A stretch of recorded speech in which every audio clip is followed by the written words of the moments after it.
For antiwar.com and Chaos Radio 95.9 in Austin, Texas, I'm Scott Horton. This is Anti-War Radio.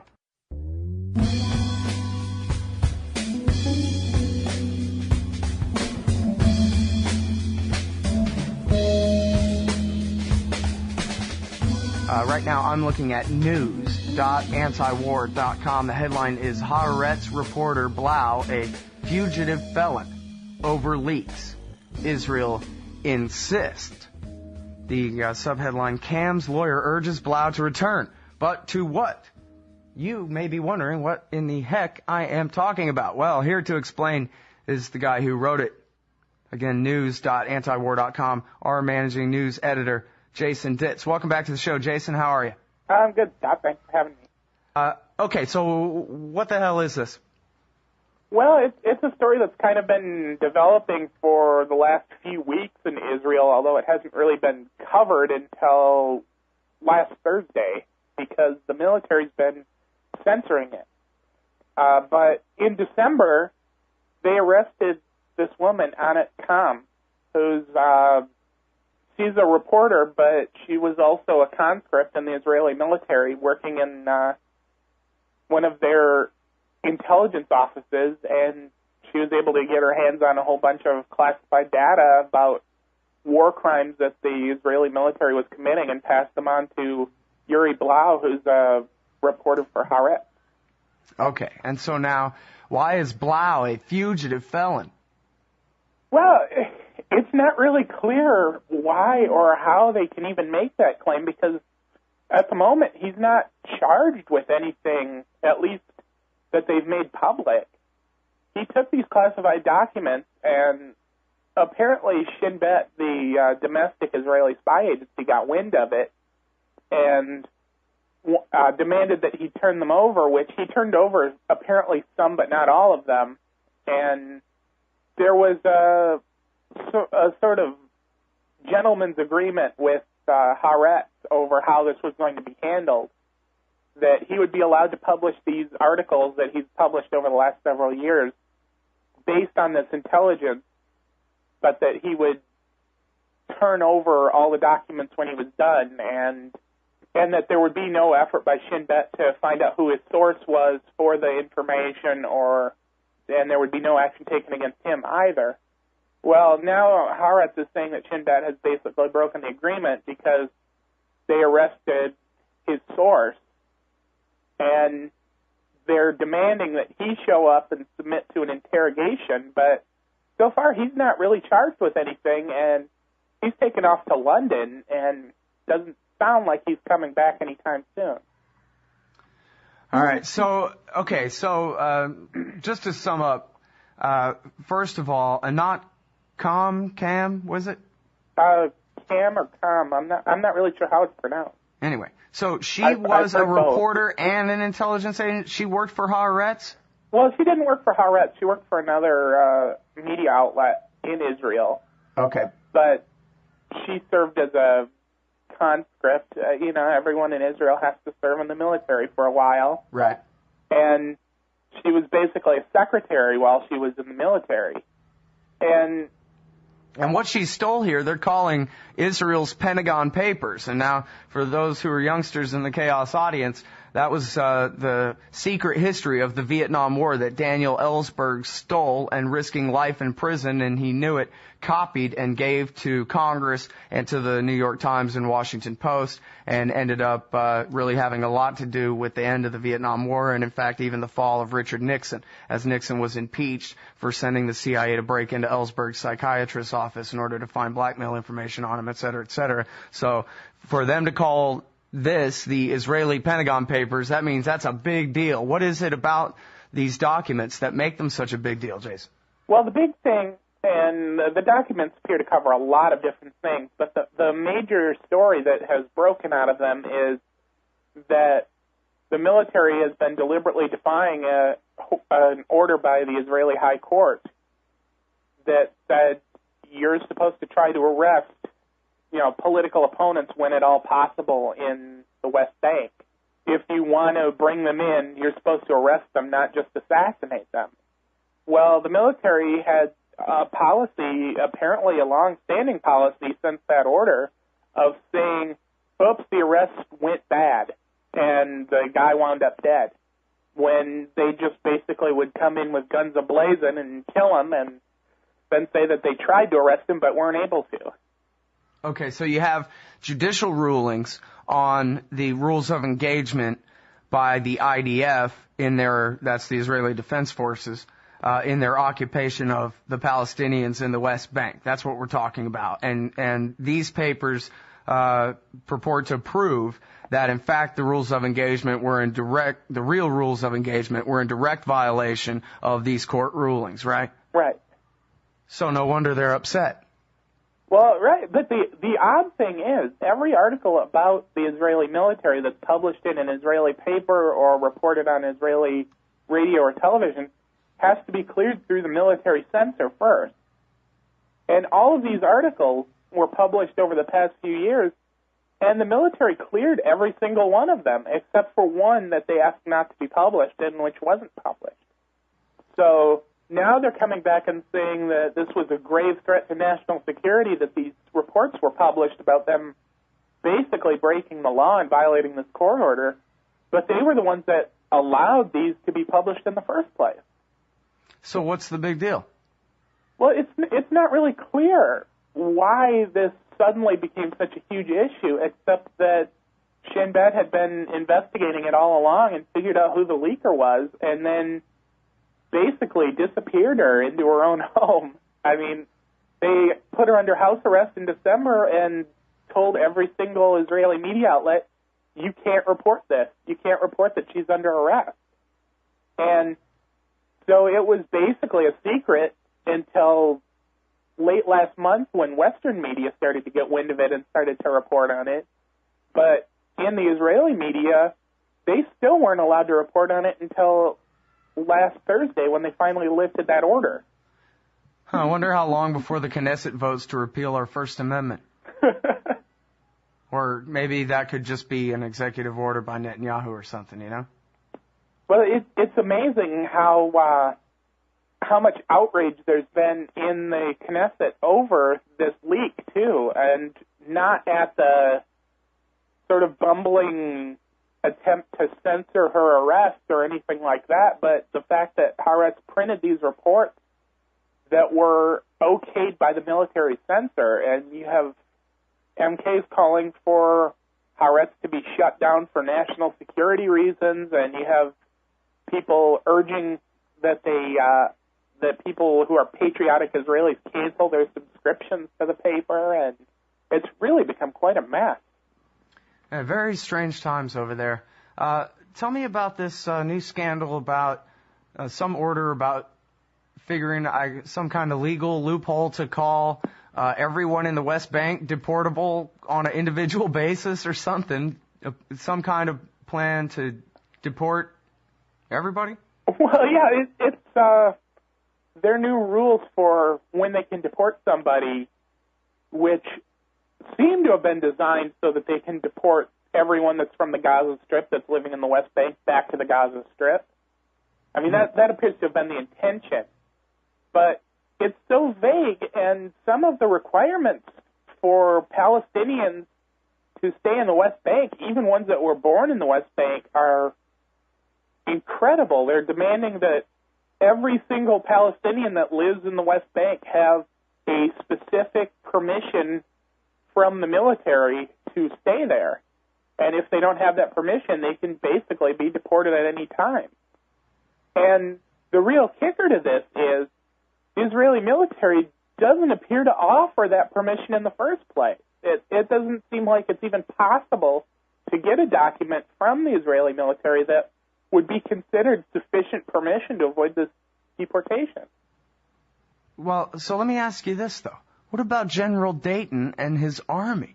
And this is like the least reported story in the world or something, Jason, except at news.antiwar.com and I guess over at Robert Dreyfuss's blog and a couple other places. But an American general has been building a Palestinian army on the premise, I guess, begun at Annapolis in the last sort of pseudo effort of the Bush administration to begin some kind of peace talks or something there. But the program was, by the time we're done building this army, there's going to be a government in the West Bank for this to be the army of.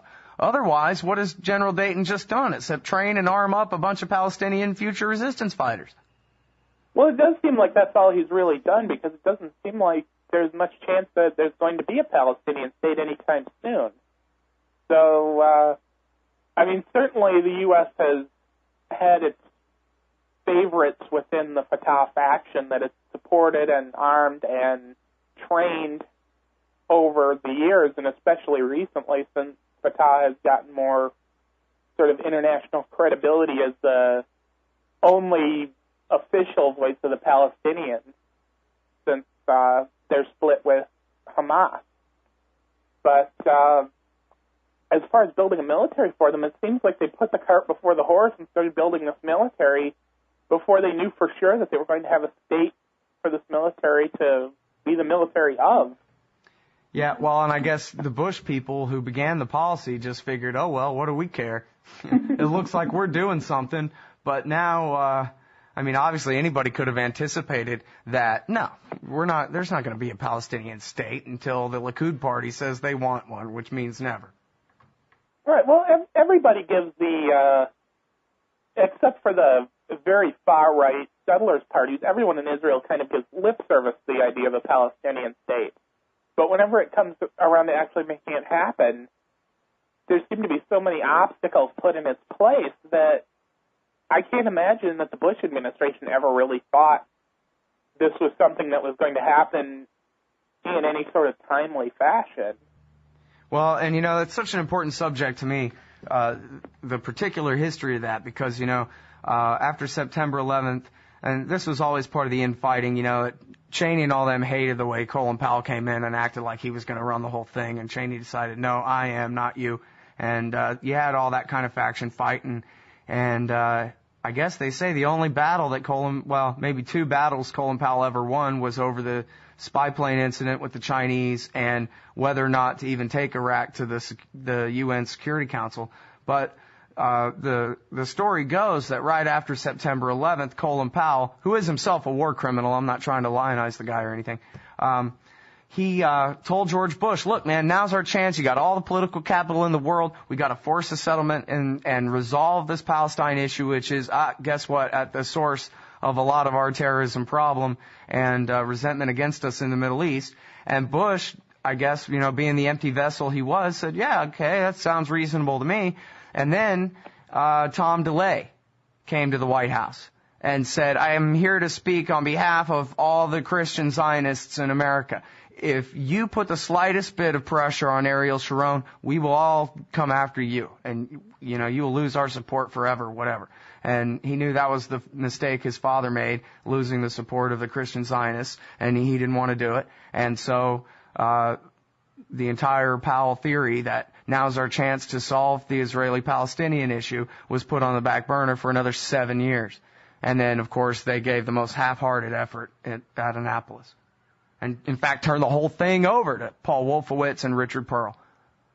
Well, absolutely. And there's always this sort of impression that this is something that the U.S. could solve relatively quickly if they really wanted to, but I'm not sure that's the case on either front. I don't think it's something that is going to be easily solved, as we've seen with Obama trying to push for a settlement over the past year. And it's such a politically unpopular issue. I'm not sure a government's ever going to put enough effort into it to get anything done with it.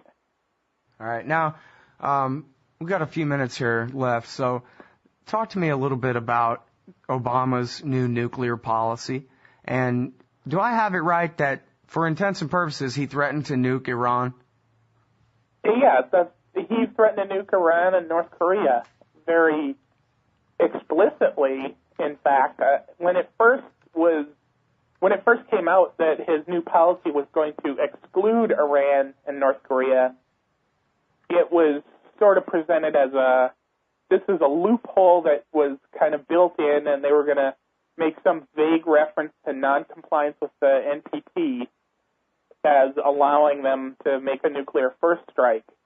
But once it was actually released, And when Secretary Gates started talking about it publicly, it was pretty clear this wasn't a loophole that was being slipped in at the last minute at all. It was a very explicit threat that Iran is subject to being nuked basically at any time. All right, so here's the deal, right? You got the policy has been all along in the land of the free, in the home of the brave, in the place where we all believe that every individual is self-evidently born with natural rights all over the world. The official policy was we reserve the right to use nuclear weapons in a first strike to start a war with any state in the world. And Obama came, and now he's revised that standard to we reserve the right to use nuclear weapons in a first strike to start a war with any nuclear power or with any non-nuclear power, which we say is violating their international agreements, which was still the vaguest terminology to not differentiate between the actual non-proliferation treaty and a bunch of bogus UN Security Council resolutions. Right, and the old... I mean, that ought to be just, my hair's standing on end, and I'm pretty used to this kind of thing, Jason, but man, reserving the right to first strike nuke a country that even by definition, right? By definition, Iran is categorized here as a non-nuclear weapon state. And that's what we're threatening them for, is their nuclear weapons supposedly we gotta bomb them for. Right, and the Bush administration doctrine was sort of vague about when they would use it, but they kind of made it clear that it was something to do with first strike capabilities against nations that had biological or chemical or nuclear weapons. And the Obama administration sort of publicly presented it as, no, we would never do that except as a deterrent against other nuclear powers. But then over the past several days, they've made it clear that, well, it's except for nuclear powers and Iran and North Korea don't count, plus biological weapons still count. So it's not clear that they've changed the policy much at all. Right, that's what I thought when I read where Hillary Clinton said, no, all bets are off if anybody was to use chemical weapons on us, which, that's so vague as, 5 people get hurt by, one guy tries to use some mustard gas in an ineffective way or something, hardly the same thing as an atom bomb going off. And that was the threat against Iraq in the first Gulf War, or the beginning of the current Gulf War back in 1991, which was, if you use chemical weapons against our troops, we'll nuke Baghdad. And that was with us invading them. Right, and now it's basically the same policy. So Germany and France and everybody are cheering Obama for making this bold new step towards a policy of deterrence instead of an aggressive policy, but it doesn't look like he's done much, if anything, to change the policy at all. Yeah, well, Chris Floyd, I think, says it best, as usual. He had this whole thing about liberals who still want to justify Barack Obama. But, I think any of us, Jason, can, even with minimal government school knowledge or whatever, and even if you have a more sophisticated understanding where you know that the president is just a puppet of whatever interests put him in there or whatever, still, all of us know how much power the president actually has and how easy it would be. It's so easy to tell how easy it would be for Obama to do other than what he's doing. And so, how many years in a row can he continue to kill women and children every day before he's just a mass murderer like George Bush? He's just a bloody-handed imperialist like George Bush. We've got to be getting near that line here somewhere. I'm not sure for a lot of people that line is even possible to cross.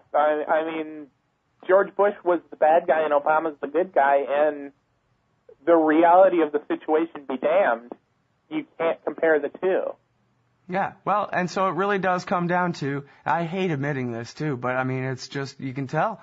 You could take the amount of blood of innocents spilled by Barack Obama in the last year and 3 months, 2 months, 3 months, and you could drown the entire American anti-war movement in it.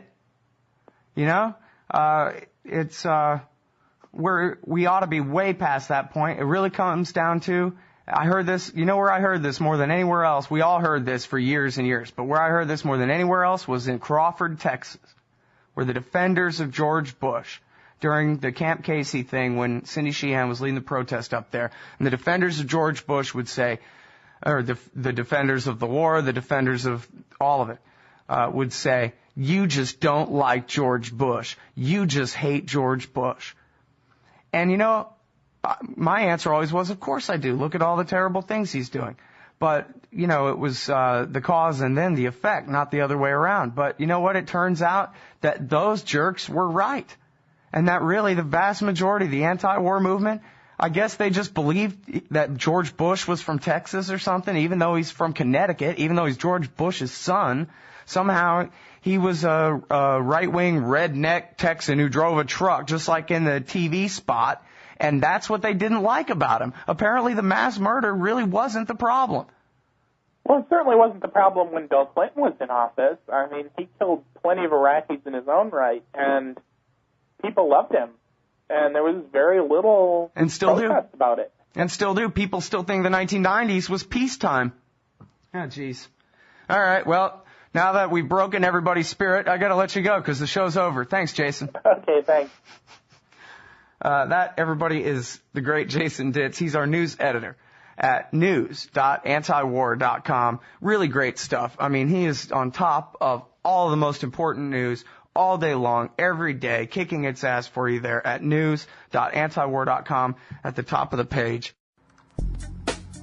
Hey everybody, Scott Horton here for LibertyStickers.com. Admit it, our public debate has been reduced to reading each other's bumper stickers. So stop by LibertyStickers.com. We got more than 1,000 anti-government, anti-war stickers for you to choose from, including the right is wrong, the left is stupid, Iraq, America's West Bank, detain Eric Holder, only liars and cowards want war with Iran, Empire, welfare for the rich, war for the poor.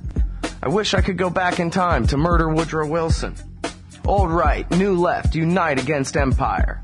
And steroids are good when cops take them. Fight back while you still can. LibertyStickers.com. Everyone else's stickers suck.